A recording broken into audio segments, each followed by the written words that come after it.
Hello everyone, welcome back in lecture number 16 of statistics. In lecture number 15 we have seen estimation, its types and the significance of estimation in statistics. Today we'll see how to construct an interval estimate for the population parameter, right? So before that, let's see the definition of estimator and estimate. What is the difference between estimator and estimate? So suppose that a sample x1, x2, x3, xn of size n is drawn from the population and the unknown parameter is denoted by theta. This unknown parameter, we use the word parameter for the population. Anything which we draw from the population, any information like mean, median, mode, variance, standard deviations, all these are the parameters. So any information regarding the population is known as parameter. तो parameter जो unknown parameter है that is denoted by theta. Any function of the random sample, ये random sample है जो हमने population से draw किया है, इसका कोई भी function, इसका function means you can calculate mean using this sample, you can calculate variance using this sample information, we can calculate mode and many other things. So all these are the functions of these values, mean, median, mode, variance, right? So any function of the random sample is called statistics. In other words, statistics is any uh, data data information that we draw from the sample. It may be sample mean or a sample median or sample mode or sample variance, right? So any function of random sample, कोई भी function हो सकता है, इसका that function is called statistics. For example, statistics में sample mean आता है, sample median, sample mode, sample variance, and so on. So statistics is a random variable. So an estimator is a sample statistic used to estimate a population parameter. Estimator sample statistics होती है. Sample statistics means sample से जो हमने information draw करी है वो statistics होती है which is used to estimate the population parameter. For example, sample mean can be used as an estimator of population mean. Sample proportion can be used as an estimator of population proportion. So here sample mean is sample statistics. Population mean is population parameter, right? इसी तरह sample proportion is sample statistics and population proportion is population parameter. When an actual set of sample values is given, कोई आपको actual में अगर values given हैं तो आप उसकी एक न्यूमेरिकल वैल्यू कैलकुलेट कर सकते हो उससे, तो उसको हम कहते हैं पॉइंट एस्टिमेट ऑफ थीटा. तो point estimate has definite numerical value, right? For example, suppose that we calculate mean odometer reading mileage from a sample of used taxis. जो टैक्सी यूज की हुई हैं उनका आपने रीडिंग नोट किया हर taxi का और मीन रीडिंग निकाली ओडोमीटर की, और ये आई 98,000 miles. If we use this specific value to estimate the mileage for the whole fleet of used taxis. अब हमारे पास used taxis कितनी है ये हमें नहीं पता, मान लीजिए बहुत सारी हैं, हम उन्हें काउंट नहीं कर सकते. So in that case, we use this value to estimate the mileage for the average mileage for the whole fleet of used taxis. So this value would be an estimate because this is a numerical value. An estimator is what here? Estimator is sample mean, which is used to estimate population mean. And this is the estimate of sample mean. This is the estimate of sample mean, which is used to estimate the population mean. So this is the estimate of actually population mean. So there may be several estimators of population parameter. For example, sample mean and sample median both can be used as an estimator of population mean. आप average निकालने के लिए mean का भी use कर सकते हैं, median का भी और मोड का भी, तीनों ही चीजों से एवरेज आता है, तो तीनों को ही हम एस्टिमेटर की तरह यूज कर सकते हैं फॉर द पॉपुलेशन मीन। तो क्वेश्चन ये है कि which of the sample statistics is to be preferred, हम कौन सा स्टैटिस्टिक्स यूज करें एक ही चीज को एस्टिमेट करने के लिए। अगर कई सारे एस्टिमेटर हैं तो हम कौन सा एस्टिमेटर प्रेफर करें और क्यों करें, and what should be the basis for selecting an estimator, और ऐसा एस्टिमेटर सेलेक्ट कैसे करें, what should be the criteria of good estimator. तो ऐसे एस्टिमेटर की क्या क्वालिटीज होती हैं जो उसको सबसे सेपरेट करती हैं। तो वो क्वालिटीज होती हैं ये चार: अनबायस्ड, कंसिस्टेंट, एफिशिएंट, सफिशिएंट। अभी आप केवल इसके बारे में ऐसे ही नोट कर लीजिए, बिकॉज डिटेल में मैं अपने नेक्स्ट और वीडियोस में मैं इसके बारे में आपको बताऊंगी। तो there are mainly 4 properties of a good estimator which distinguish it from other estimators, right? So if an estimator has these properties, it will be a good estimator for the population parameter. तो अभी मैंने आपको ये बताया कि estimator क्या होता है और एस्टिमेट क्या होता है। अब एस्टिमेट जो होता है वो एक पॉइंट एस्टिमेशन होता है, राइट? जो सैंपल मीन है ये एस्टिमेटर है, तो ये सारे पॉइंट एस्टिमेटर्स हैं। तो as a point estimator can not be expected to provide the exact value of population parameter. ये जरूरी नहीं है कि आपको एग्जैक्ट वैल्यू दें। भाई जहाँ पूरी पॉपुलेशन की बात हो रही है, उस पूरी पॉपुलेशन के एवरेज की बात हो रही है, वहाँ केवल आप एक सैंपल की इंफॉर्मेशन से ये कह रहे हैं कि पॉपुलेशन मीन ये हो सकता है, तो ये बात तो बिल्कुल एग्जैक्टली ट्रू नहीं होगी। तो point estimator can not be expected to provide exact value of population parameter. Population parameter की एग्जैक्ट वैल्यू आपको पॉइंट एस्टिमेटर से नहीं मिल सकती, लेकिन नहीं मिल सकती इसलिए an interval estimate is often computed by adding and subtracting a value called margin of error. मैंने आपको ये बताया था कि पॉइंट एस्टिमेट को हम तभी प्रेफर करते हैं जब हमें उसके साथ एसोसिएटेड एरर का पता चले, या हमें ये पता लग जाए कि ये एक्चुअल वैल्यू से कितना क्लोज है या कितना दूर है। अगर हमें ये नहीं पता तो point estimate is useless for us. तो in that case we try to find the interval estimate. तो इंटरवल एस्टिमेट में कैसे हम फाइंड करते हैं इंटरवल एस्टिमेट, हम पॉइंट एस्टिमेट में एरर को, मार्जिन ऑफ एरर जो भी है उसको ऐड और सब्ट्रैक्ट करके हम इंटरवल कंस्ट्रक्ट करते हैं। तो पर्पस क्या है इंटरवल एस्टिमेट का? इसका पर्पस ये है कि it provides the information about how close the point estimate provided by the sample. जो सैंपल से हमें पॉइंट एस्टिमेट मिला है वो पॉपुलेशन पैरामीटर के कितना क्लोज है। अगर मार्जिन ऑफ एरर बहुत कम होगी तो इंटरवल्स की जो एंड वैल्यूज हैं वो काफी आपकी उनके बीच में डिस्टेंस कम होगी, और मार्जिन ऑफ एरर जितनी ज्यादा होगी इंटरवल उतना ही वाइड होगा, राइट? तो अब हम ये देखेंगे मेनली कि इंटरवल एस्टिमेट को कंस्ट्रक्ट कैसे करें अलग अलग पॉपुलेशन पैरामीटर्स के लिए।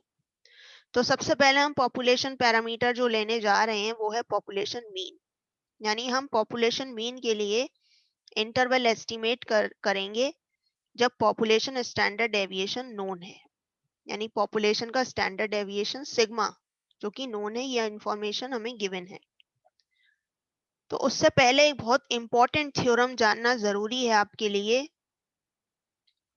जिसका प्रूफ मैं आपको बताऊंगी, लेकिन अभी आप स्टेटमेंट समझिए इसका। इन selecting random samples of size n from a population, The sample distribution of the sample mean can be approximated by a normal distribution as the sample size become large. इस statement का मतलब फिर से समझिए, जब हम किसी पॉपुलेशन से सैंपल लिया, हमने सैंपल्स, कई सारे सैंपल्स लिए साइज एन के,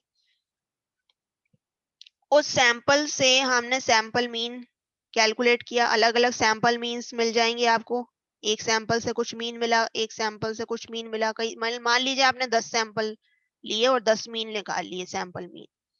अब वो 10 मीन में से कुछ वैल्यू रिपीट होंगी या कुछ सारी डिफरेंट भी हो सकती हैं, या एक दो रिपीट हो सकती हैं, ऐसा हो सकता है, राइट। तो ये कह रहा है डिस्ट्रीब्यूशन ऑफ सैंपल मीन। अब इस डिस्ट्रीब्यूशन को हम ड्रॉ करें अगर ग्राफ पेपर पर, तो एक्स एक्सिस पे हम अपने मीन्स लेंगे, सैंपल मीन्स, और वाई एक्सिस पे हम लेंगे उनकी प्रोबेबिलिटी। जैसे कोई वैल्यू 2 बार रिपीट हो रही है 10 में से, तो उसकी प्रोबेबिलिटी हो गई 2/10, और बाकी वैल्यूज एक एक बार आ रही हैं तो उनकी 1/10 हो गई। ये आपको वाई एक्सिस पे प्रोबेबिलिटी लेनी है उनकी, वाई एक्सिस पे। तो जब आप ग्राफ ड्रॉ करेंगे तो इसको हम कहेंगे sampling distribution of sample means. ठीक है, इसकी शेप कुछ भी हो सकती है, लेकिन अगर हम सैंपल साइज बहुत ज्यादा लें, मेनली ग्रेटर देन 30, तो उस केस में इसकी शेप नॉर्मल डिस्ट्रीब्यूशन की जैसी आती है। समझ रहे हैं आप क्या, किसकी शेप की बात कर रही हूं मैं? सैंपल मीन्स के डिस्ट्रीब्यूशन की बात कर रही हूँ, डिस्ट्रीब्यूशन ऑफ सैंपल मीन्स, यानी कई सारे सैंपल्स का आपने एवरेज निकाला, उसको आपने ड्रॉ किया एक तरह से। आपने, जैसे आप फ्रीक्वेंसी डिस्ट्रीब्यूशन की बात करते हैं, तो फ्रीक्वेंसी डिस्ट्रीब्यूशन क्या होता है? आप क्या लेते हो? आप प्रोबेबिलिटी लेते हो और एक जगह फ्रीक्वेंसी लेते हो उस डेटा के अकर होने की। तो आपने जैसे 1 कितनी बार अकर हो रहा है? 2 बार। 3 कितनी बार अकर हो रहा है? 2 बार। तो ये कहलाता है डेटा का फ्रीक्वेंसी डिस्ट्रीब्यूशन। इसको भी हम ड्रॉ करते हैं, एक्स एक्सिस पे हम लेते हैं डेटा और वाई एक्सिस पे हम उसकी फ्रीक्वेंसी लेते हैं।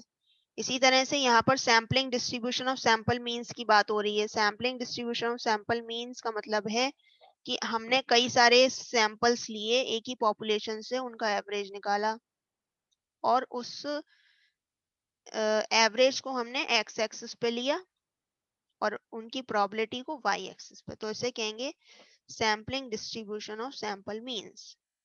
तो सेंट्रल लिमिट थ्योरम ये कहती है कि अगर आप किसी भी पॉपुलेशन से कोई भी रैंडम सैंपल्स ले रहे हैं साइज एन के, तो उनका जो डिस्ट्रीब्यूशन है वो अप्रोक्सीमेट किया जा सकता है नॉर्मल डिस्ट्रीब्यूशन से, जैसे ही सैंपल साइज लार्ज होगा। ये लार्ज होने का मतलब है एटलीस्ट 30। ठीक है, तो और ऐसे डिस्ट्रीब्यूशन का जो मीन होता है और स्टैंडर्ड डेविएशन होता है, वो म्यू, यानी कि mean of sampling distribution of sample means is equal to population mean, and standard deviation is sigma by root n. आप ट्राई करके भी देख सकते हैं। आप कुछ वैल्यूज ले लीजिए, 10 वैल्यू ले लीजिए और उन 10 में से 5 ग्रुप बनाइए, 10 का एवरेज ले लीजिए 10 वैल्यूज का। फिर आप 5 सैंपल लीजिए, इसमें से दो दो साइज के, दो दो वैल्यूज के 5 सैंपल, जितने ले सकते हो मतलब। तो जैसे आपने 10 वैल्यू में से 2 वैल्यूज रैंडमली सेलेक्ट करोगे तो कितनी सैंपल सेलेक्ट किए जा सकते हैं? 10c2। तो इस 10c2 सैंपल्स का आप एवरेज निकाल लीजिए और उस एवरेज का फिर से एवरेज निकाल लीजिए, मतलब सैंपल मीन्स का एवरेज। तो एवरेज ऑफ सैंपल मीन्स जब आप निकालेंगे तो वो पॉपुलेशन मीन के बराबर आएगा। तो यही ये थ्योरम कहती है कि जब हम, भाई दो सिंपल सी बातें हैं, अगर आप नॉर्मल पॉपुलेशन से सैंपल्स ले रहे हो तो वो सैंपल्स का डिस्ट्रीब्यूशन नॉर्मल आएगा, सैंपल मीन्स का डिस्ट्रीब्यूशन। लेकिन अगर पॉपुलेशन नॉर्मल नहीं है, हमें उस पॉपुलेशन के बारे में नहीं पता, तो आप सैंपल का साइज जितना ज़्यादा लेंगे, सैंपल का साइज, तो उसका डिस्ट्रीब्यूशन का जो शेप है वो नॉर्मल डिस्ट्रीब्यूशन से अप्रोक्सीमेट किया जा सकता है। इसको और डिटेल्स में हम जब हम सैम्पलिंग करेंगे तब हम और डिटेल में इसको करेंगे। अभी आप एक मतलब समझ लीजिए, सीधा सा मतलब ये है कि द डिस्ट्रीब्यूशन ऑफ सैंपल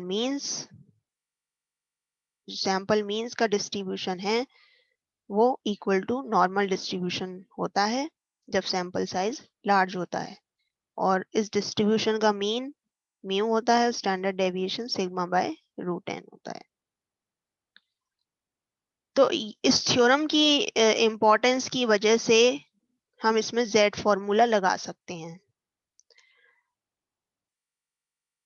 हम जब भी सैंपल मीन्स पर हम के डिस्ट्रीब्यूशन की बात करेंगे तो क्योंकि उसकी शेप नॉर्मल होती है तो हम उसमें प्रोबेबिलिटीज निकालनी है, कुछ भी निकालना है तो उसमें हम प्रोबेबिलिटीज z की जरिए निकाल सकते हैं।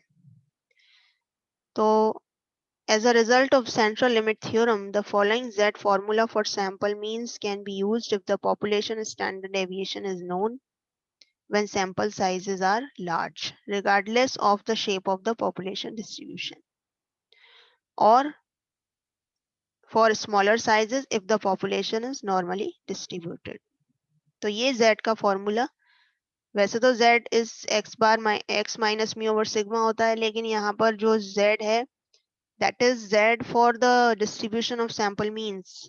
तो x एक्सिस पे हमारे मीन है और जो इनकी एवरेज वैल्यू है वो पॉपुलेशन के मीन के बराबर है, तो x बार माइनस म्यू, और इसके इन वैल्यूज के डिस्ट्रीब्यूशन का स्टैंडर्ड डेविएशन होता है सिग्मा बाय रूट एन, तो ये वैल्यू आती है, ये फॉर्मूला निकल कर आता है। अब हम इसको म्यू के लिए थोड़ा सा सॉल्व करेंगे। म्यू के लिए तो ये वैल्यू आएगी म्यू की।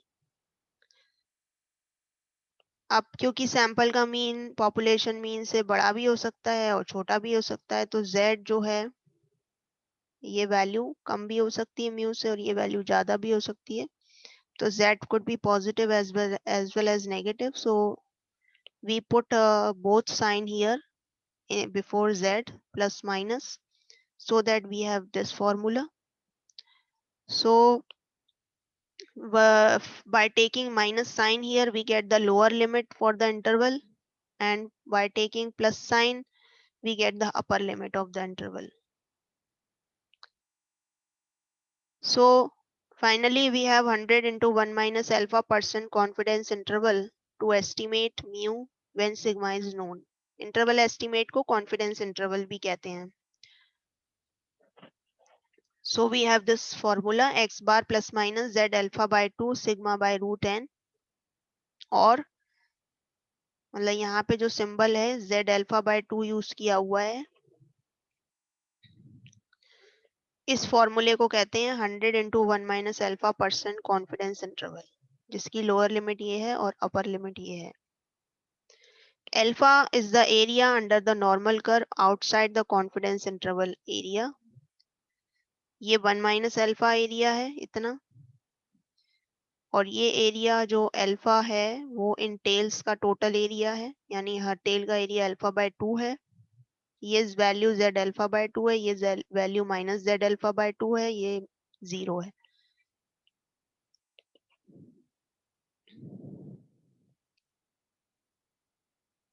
और अल्फा बाय 2 तो बता दिया मैंने आपको। सो z की वैल्यू कैसे निकालेंगे, क्योंकि z अल्फा बाय 2 है तो इसकी वैल्यू कैसे निकालेंगे हम ये एरिया निकालेंगे 0 से लेके इस यहाँ तक का। तो वो एरिया कैसे आएगा, 0.5 में से हम ये वाला एरिया माइनस कर देंगे, तो इस एरिया की वैल्यू, इस एरिया के कॉरस्पॉन्डिंग जो z आएगा वो z अल्फा बाय 2 होगा।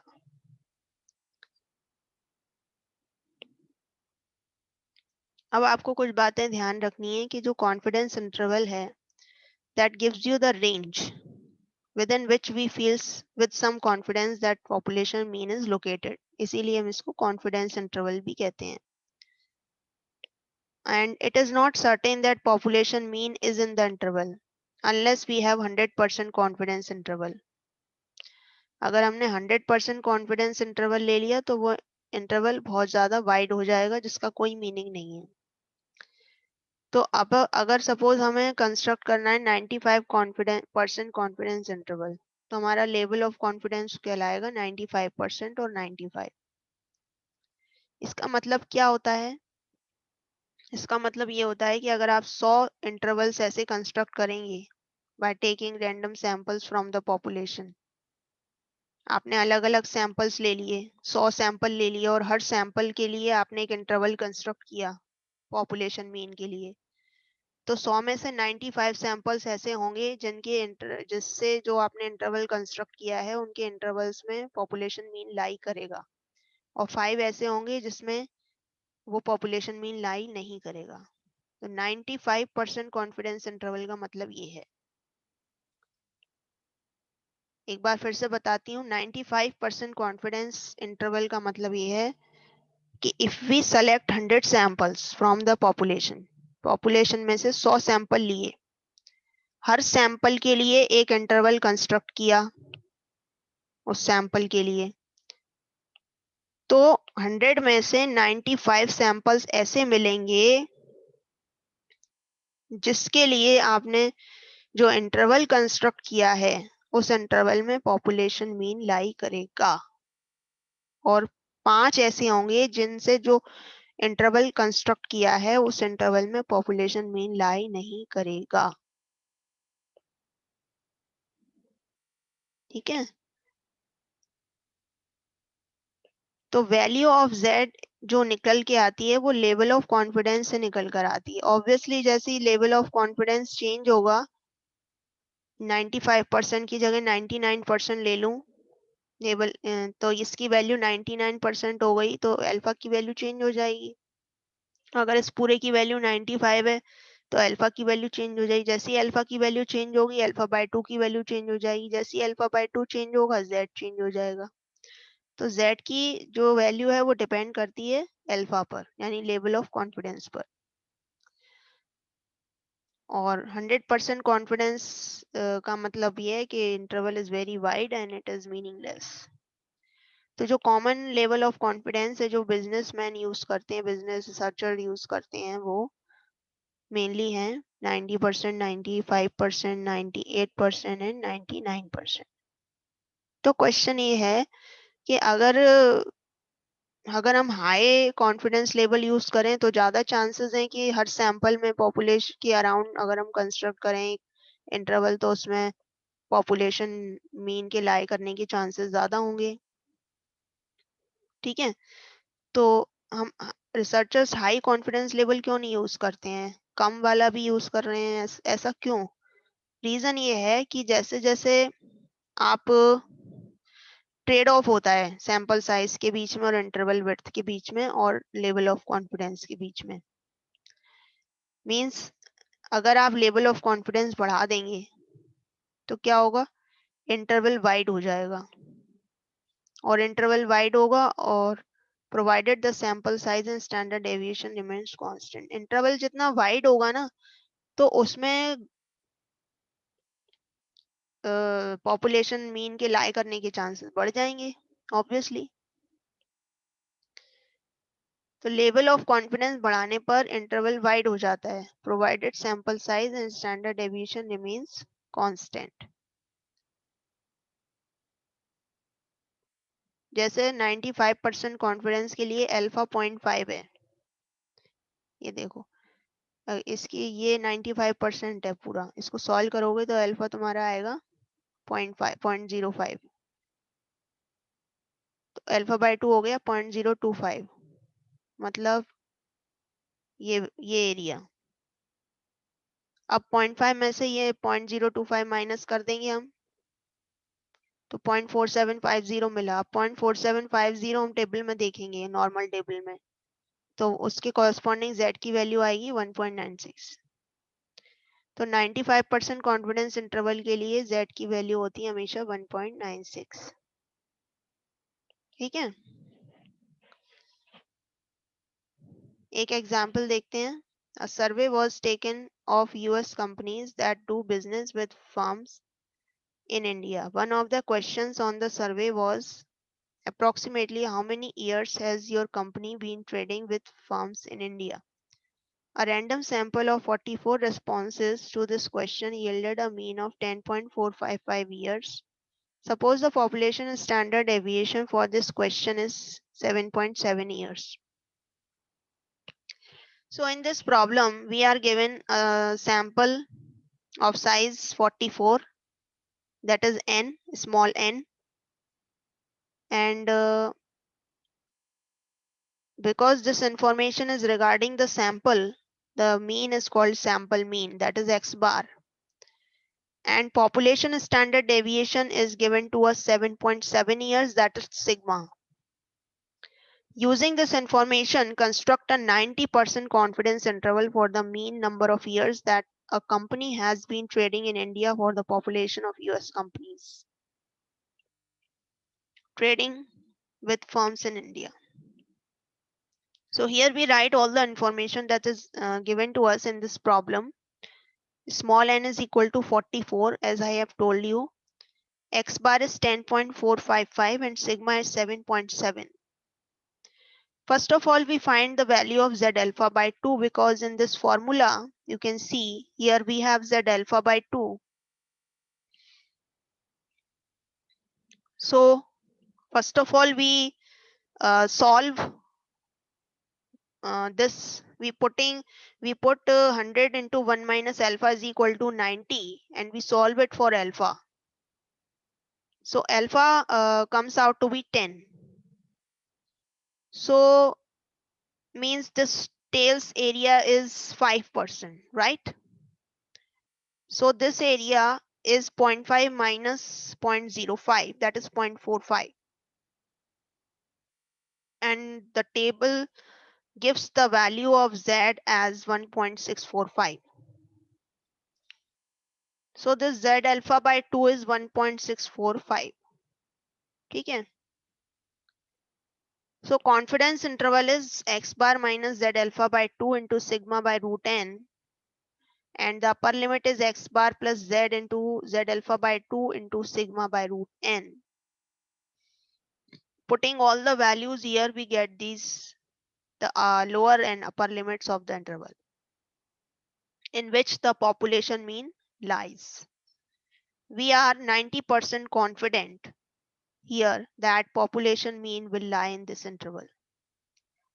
So we say analyst is 90% confident that if census of all US companies trading with firm in India were taken at the time of the survey, the actual population mean number of years a company would have been trading with firms in India would be between 8.545 and 12.365 years. And the point estimate is 10.455 years. Point estimate means sample mean. Sample mean कह रहा है कि population mean इतना हो सकता है, और interval estimate कह रहा है कि पॉपुलेशन मीन 8 से 12 के बीच में हो सकता है. तो इसमें एक्यूरेसी होने के चांसेस ज्यादा हैं और इसमें एक्यूरेसी होने के चांसेस कम है, इसलिए हमने इसमें जो भी एरर थी वो ऐड और सब्ट्रैक्ट करके हमने एग्जैक्ट एस्टिमेशन ये दिया है. It will be between 8 and 12. So in this way we find the interval estimate for the population mean when the population standard deviation is known to us. Okay, thank you very much.